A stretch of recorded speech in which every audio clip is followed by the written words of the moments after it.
Hi, this is Sergeant Beast Larson. Officer presence. Big baggy shirt. These are my pajama pants. You go out to the store, you go in public. You're dressed casual. Yes, it's soft, it's comfortable. But is it tactical? Is it a deterrent? Are you going to scare anybody away? Maybe not. If you go into work and a police officer has a correction officer dressed like this, the inmates are going to look at you and like, he ain't a threat. He ain't nothing. He ain't talking about nothing. That's how they say. Hi, this is Sergeant Beast Larson. I want to talk about officer presence. 3 things. How do you look? How do you present yourself? And who do you bring with you? Instead of pajama pants, instead of this big baggy shirt, you go to work at prison. This is my tax squad.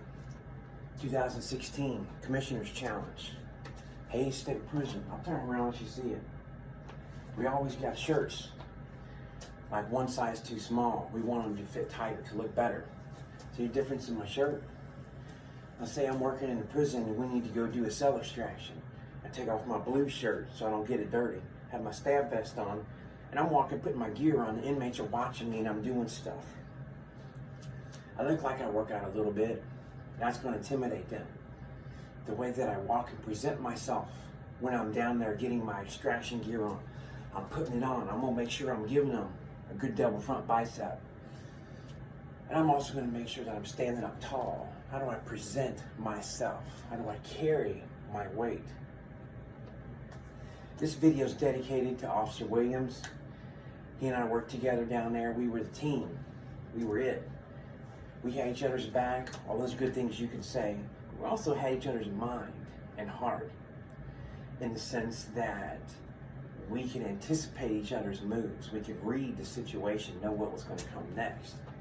Now, Officer Williams is much taller than me. I believe around 6'3", 6'4", tall and lean, athletic basketball player, football player look. Didn't look like he spent 40 hours a week in the gym, but it looks like he spent a lot of time moving quickly. His presence, when he got into a dorm, they knew. Long arms, long legs. When there's a code called, he was the first one at the door. He beat everybody there. He would assess the situation safely and let us know when we got there, those of us that ran a little bit slower than the sprinter. So this is to you, Officer Williams. You'll enjoy this. Dress and look the part. In shift briefing, as a sergeant, I would tell people, the door by Central that leads to the inner part, the inner compound of the prison says, you must wear a stab vest. I would tell the guys, and it would bug me, don't carry stab vest over your arm in your lunchbox and come straggling in down to your building, because the inmates look out the window and they see this. That guy only wears a vest if he absolutely has to. That means he'll only do what's required at a minimum. He's not a threat. That's not a threat. Throw the vest over the shoulder. What does this mean? This means the day's done. If you're walking into work and your vest is over your shoulder and your lunch bag, and you're just laughing and goofing, talking about how you've been drinking last night, what you're doing, they don't take you serious at all. You walk in a full uniform, vest on, shirt on, like Officer Williams and I, creases down the pant leg, shoe shine, got a little bit of lunchbox, got a hand empty. That tells them, and these guys are dressed. They spent some time on how they look. They're ready to go. And them 2 guys will drop that lunchbox and run. So they know these 2 guys are ready for business. Think about, how do you look? How does your hair look? It's winter and it's cold, so I have a little bit of hair, and that's what keeps my hoodie and my hat from sliding around my head. Have a clean appearance to yourself, not straggly. This is not the Alaska Bushman TV show. This is your life you're talking about. Don't wear 3 or 4 sizes too big, not when you're at work. It's loose, they can gather, turn, wrap it around your throat. Wear almost tight-fitting clothes. Clothes that are comfortable, but clothes that can show what you're about. Dress the role. In the civilian world, you see a lot of guys with those American Fighter shirts. People think twice before they want to mess with those guys because they don't know if they're a fighter or not. Use it, clothes as a distraction. You like to dress up, you like to accessorize. Understand that. Everybody's full of tattoos now, so tattoos don't intimidate anybody anymore. Think about how you're dressing. Can you run if you need to dress? Can you move quickly if you need to dress? If they're attacking you, can you defend yourself, or are you going to get knotted up in your clothes? That's what you got to consider. Officer presence. How do you look? How do you carry yourself? When Officer Williams and I walk around doing dorm checks, we walk close together, pretty close, arms reach apart. We were always moving, head on a swivel, always there. And see how my hands, in my videos, my hands are always like this. Don't walk around with your hands like this, your hands in your pocket. Somebody comes up to hit you, you're like, hold on, let me get my hand in my pocket there before I can, okay, now I'm blocking. Your hands are right here, that's a block. When your hands are right here, see that? Block. You gotta be ready. Your hands need to be ready. My fingers are not interlocked, they're not tied up, they're not like this. You do this when you're talking to somebody, it's a sign of troublesome. It's an emotional sign. It's not a tactical sign.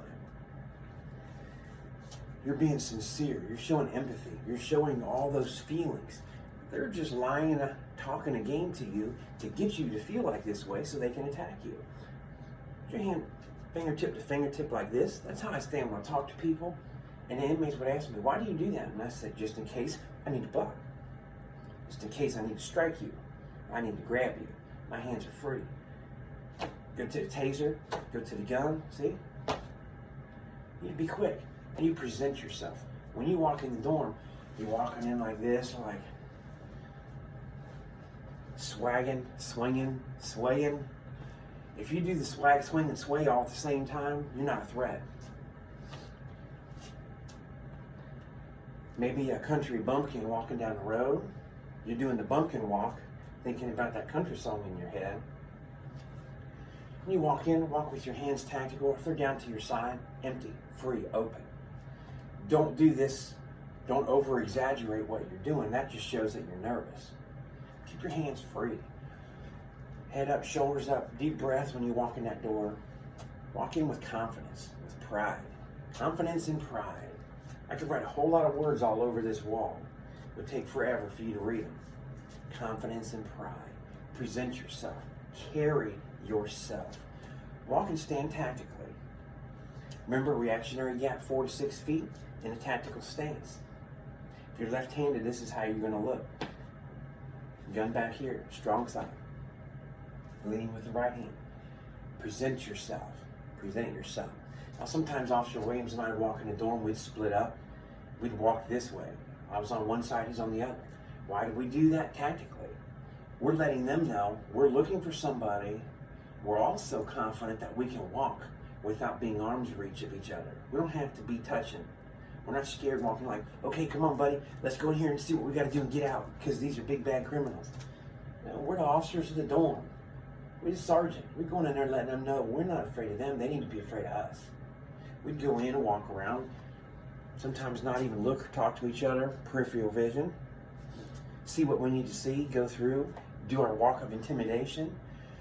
Sometimes maybe put your thumb in your belt like this, maybe give a little arm flex, deep breath, grit your teeth for just a half second when you're not close to somebody. And they think you're really thinking you're playing, you're up to something. You're up to something. They stop the games that they're doing. Pay attention to you. Police officers, you go to an accident scene, you better be ready to get in a fight at an accident scene. Police are getting ambushed like crazy. You can't talk to somebody like this. Okay, I need your license and information, your insurance. What happened in the car wreck? You don't need to be that tense. But as you're gathering and writing, remember how to keep your feet in a good stance, your hips lined up slightly at an angle. Just be ready. You can talk and be friendly. You say, okay, the ambulance is coming, reassure them. All the things you're supposed to do. Gather information, surveil the area. Make sure nobody's walking into your accident scene that doesn't belong there. If they do, why are they there? Ask them. Ask them. The dumb question's the one you don't ask. Don't let it be the last question that you could have. How do you look? How do you carry yourself? Lastly, I want to wrap this up and keep it short. Who do you bring?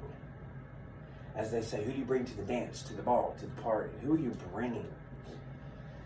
I told you in the use of force video, I went down to the dorm because 2 inmates had pushed the officer away, came out, they were running around.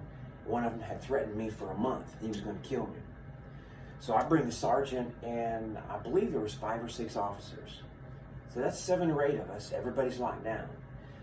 To the inmates, that means I brought the posse. I didn't come alone. I just bring one other person. Officer Williams was tied up with a visitation situation. He wasn't there with me that day. He showed up, unfortunately, after it happened. Sorry, bro. But I brought strength in numbers to let them know we're serious, we're here, we're going to do what we have to do, required to do, and leave.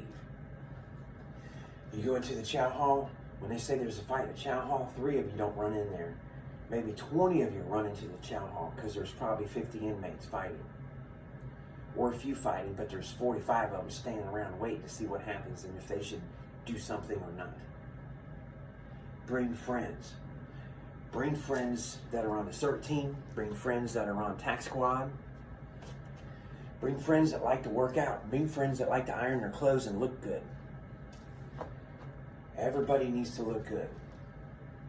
When it's a bad situation, you're bringing everybody you can. When they call code officer needs help, everybody shows up. At that moment, it doesn't matter if your shirt's big, if it's loose, stains, food stains. Stop wearing uniforms that have food stains on them. Clean your uniforms up. No food, no stains. Don't cut the grass in and come to work. Stop doing that. Come to work like a warrior. Come to work like a beast. This could save your life. This could make the difference. Bring friends that know how to act. If you want to go in and do cell searches, you're not responding, to officer needs help thing.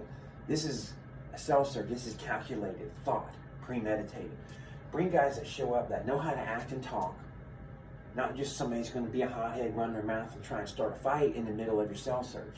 But ones that know. Get the inmates out, you search them, you move them away from the door, and then somebody has to stand and guard the door. Guard the door like this. Guard the door with your hands in that ready position. No, everybody needs to stay back. Stay back. Always keep a look over your shoulder. A little glance here and there. Sneak peek, make sure your buddies are okay. They should be in there comfortably searching and never worry about an inmate coming in the door. See, just quick look. These guys are searching, they're picking stuff up, bed up, shaking. You're out here protected. Be the smart guys protected. Talk about ball or something, distract the inmates. Make them feel everything's okay. This is routine. When you go in to do this, tell them, hey, I need to search 3 cells right now. You're not telling which ones because they'll go and try and hide stuff. But we're just doing a couple of these, Sarge told us we had to. Blame it on the Sarge, blame it on the lieutenant. It's what the rank is for. Sometimes you need to pass the buck. It's a distraction technique. We've talked about that. Look good. Walk good. Head up, shoulders high. Walk around like you're ready. Ready for business. That direct eye contact.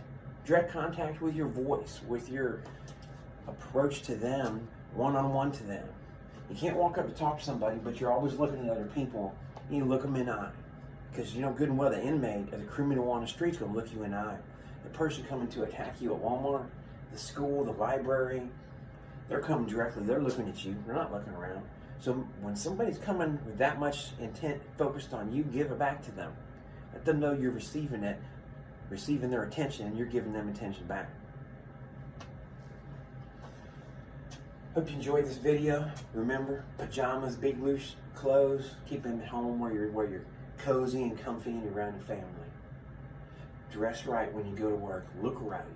Present right. Hopefully this will help you. This will remind you of some things. Do a self-check in the mirror before you go to work. Hey, he talked about officer presence. Sergeant Beast Larson goes to work looking like this. Like I'm ready to flex and bust out of my shirt. Feel like this every day and I go to work. Do you feel like this and look like this in the mirror? Are you making effort? One last little information. This is like a sneaky thing. You walk into prison, you're around a bunch of inmates. If you don't work out, you need to talk to your buddy like, hey, I got that new membership last month at Planet Fitness or wherever. Not sponsored, not trying to, that's just a name that pops out. It's all over TV, and a lot of my buddies went there.